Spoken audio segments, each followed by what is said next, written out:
Happy Mother's Day. Thank you all for coming on Mother's Day Sunday. We're so happy to see you. Okay, let's get started. That I'm not a therapist. I'm not a doctor. I'm not a coach. I'm not any kind of expert in biology or anything like that. So everything that I'm teaching, everything I'm saying here is just all based on my personal experience and my personal opinions. So number one, all of our problems come from ego. A quick example is this. This week, so many people submitted assignments. I'm like, this is taking so long. And I get triggered, right? Like, it's like, oh my gosh, like I didn't get any sleep this week. I got to read through all of this. And then what happens is when you get triggered like that, when you get emotional, like you start to build resentment. And then every story that I read, I'm like, why don't these people get it? Or like, if the story is too long, it's like, why is it so long? Like, it's taking me so long to read. Like, and then it's gonna start to grow resentment where I normally wouldn't. And that's all coming from this trigger of like, oh my gosh, like, I didn't get to this and something is emotionally triggering you, right? And where that comes from is my ego going like, I promised everyone I'm going to go through all the assignment last week and I'm not going to be able to go through that because there's no time. So my ego is playing into that. My ego is like, oh, what is everybody going to think of me? Everyone's going to think that I'm not responsible and like they're going to be so disappointed at Night Owl Nation and my brand is going to be ruined. All of those 10 steps of problem is coming into my head, all from my ego. When your ego is at play, you're just going to be in this hating mode that you're not even going to be able to think clearly to come up with a solution that would have worked. First stage of authenticity, this is when I was in high school and college, right? This is like fake it till you make it. At this stage, we know we're not being authentic. But then once I got to like after college in my 20s and kind of my early 30s, I got to this point where I'm like, oh, I'm still fucking authentic. I don't give a shit what anyone else thinks. Our idea, our identity, our ego has created this identity of us. Like, I want everyone to think that I'm authentic. That doesn't mean I'm really authentic. What happens is when you're in that mode, nothing is your fault. Oh, it's not my fault.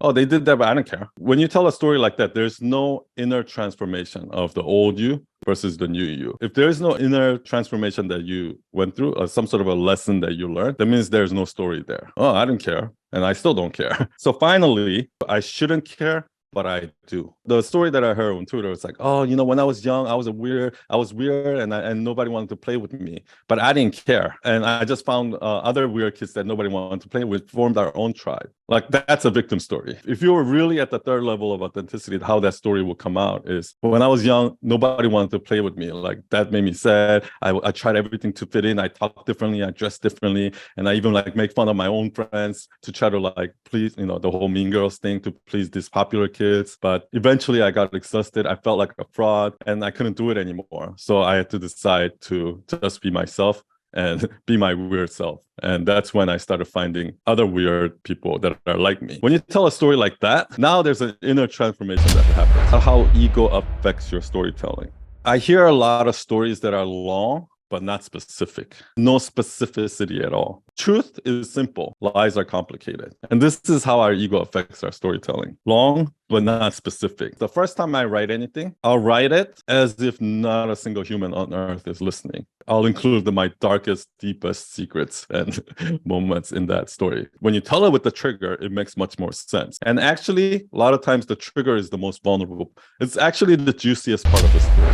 That's because villain doesn't always hurt others. Sometimes you hurt yourself. Sometimes you're being a villain to yourself by playing a victim. One of the members told a story of she went to the doctors and she was like, oh, something's wrong with my heart. And doctor, cardiologist, did all these tests and said, no, you're fine. It's all psychological. It's like, there's nothing wrong with you. No, you don't understand. I'm a different case. I'm special. And what you're doing is by playing that victim, you're being a villain to yourself because you're stopping yourself from progress. Every human has ego.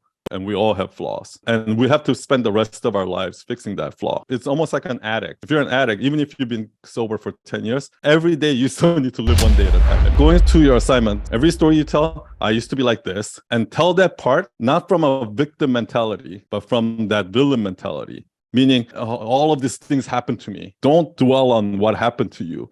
Don't dwell on how you're the victim. Yeah, talk about it quickly. Oh yeah, I became bankrupt. Oh yeah, this person sued me, or oh yeah, like I was abused as a child, or whatever it is happened. Quickly go through that, and then focus on what did I do wrong as a result of that. What was my fault as a result of that, because of that trauma or whatever that thing that happened to me, right? And that's the real old you. Not like nobody wanted to hang out with me, but I didn't care. That's not the old you. The old you is nobody wanted to hang out with me, but I cared. So that's why I try to fit in and I try to be all fake and all of that stuff. Until one day, it was too exhausting and I decided to just be my weird self or something like that, right? And then the lesson comes. So try to put your story in a structure like that. Kind of we did the assignment we did 2 weeks ago. And what I would like to see, I want you to first share the story just verbally as it comes out. Don't overthink it. Share it as it happened in your small group and let your small group ask you questions, kind of think, oh, where was the trigger there? Oh, can you give me an example?